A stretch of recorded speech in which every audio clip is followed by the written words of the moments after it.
We'd like to thank you for participating in this Maryland STEM Festival event. We hope you enjoy our virtual event and attend many more. You can find all the festival events on their website, www.marylandstemfestival.org. They ask that you follow their social media presence on Facebook, Twitter, Snapchat, Instagram, and LinkedIn. Use the hashtag MDSTEMFest to share your STEM festival experiences. There is a survey on the website to give feedback on this event to help make next year's experience even better. While you are there, don't forget to sign up for the festival's newsletter. Finally, please consider supporting the festival through our GoFundMe campaign, also on the website. Enjoy the program. Welcome back to week 4 of the Maryland STEM Festival Science Series. My name is Vicki, and today we are going to be making our very own sundial. We're going to talk about why it works, we'll do some light geometry, and we'll get to play with air-dry clay. So let's get started. Hi. Okay, so to get started, if you have a take and make kit from the library, they'll have given you a couple of items that you'll need. You should have a dowel rod. It'll probably be cut into a smaller piece than this.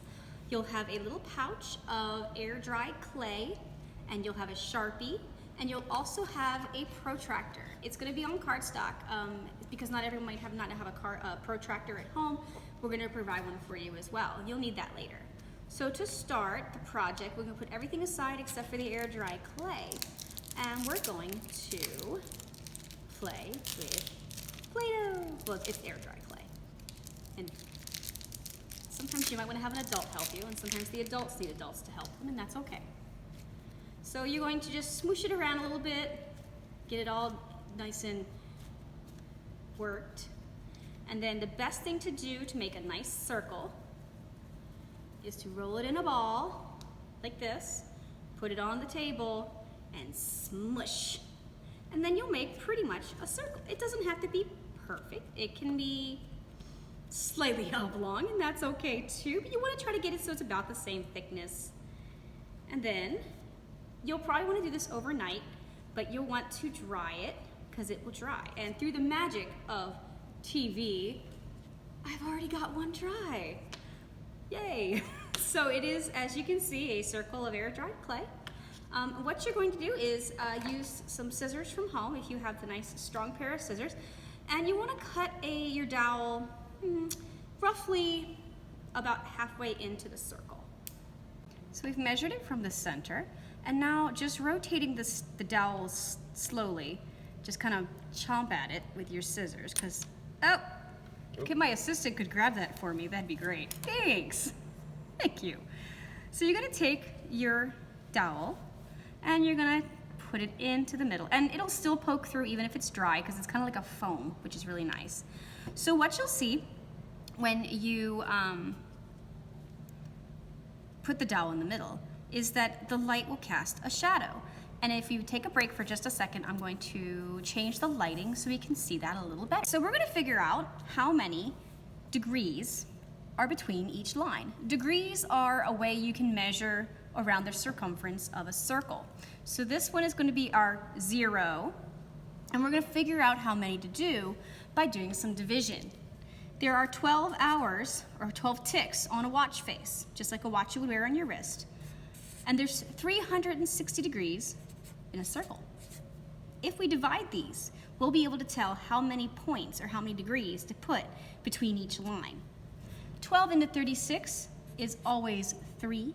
And if 3 times 12 is 36, then we can write that down here, and we get 0. Bring down that last 0, and 12 into 0 is, of course, 0. And we're done. So what we have figured out is that each tick on the watch face is separated by 30 degrees. So now we're going to flip over our paper, cap your Sharpie, and we're going to cut out this protractor. So we're just going to give you, in your take and make kit, you will have a sheet of paper that's going to have this protractor, and all you'll have to do is cut it out. A protractor is shaped kind of like a half moon or a semicircle, and there are little lines, grades on it, that can help you measure the angles on a circle. You can use this to measure a 90-degree angle for a corner. You can use it to measure angles in geometry. And if you haven't gotten to geometry just yet, that's okay. This is going to be a really simple thing. Because if you take this line here and you line it up with the bottom of a page, and we put this dot right on the corner, you'll see that it lines up to exactly 90 degrees, because a corner of piece of paper is usually 90 degrees because it's squared edge. So what we're going to do is we want to take our circle, and we can keep the post in there, or we can take it out real quick. So this is 0. So we're going to take our protractor and we're going to put the hole here. Oh, I think I made this a little bit too small. So what we can do, if this happens to you, and this is okay, what we can do is line up your protractor right where it's supposed to be, and then on a piece of paper around it every 30 degrees. So at 30, at 60, at 90, at 120, at 150, and 180. And then we can turn it around, put the 0 at this spot, making sure to keep this lined up with the center. And then we'll go back in, 30, 60, 90, 120, 150, and back to 180. And that's right there. So if you haven't moved your circle, you will now have little dots that'll tell you where to put your lines. We have one there, one there, one there, here, here, here, here, and so on. So you'll just trace your lines, and they don't have to be perfect, and they're okay if they're not. So now we've done our geometry. Phew, that's done. That's over. You put your little dowel rod back in the middle, and you'll see that as you turn the clock, you can see that shadow move to go over different times, and it'll go this way. So what we can do is we can start anywhere, really, as long as you pick one. Make this 12, and then we have 1, 2, 3, 4, 5, 6, 7, 8, 9, 10, and 11.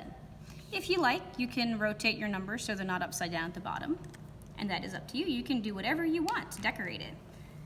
And that is how you make a sundial.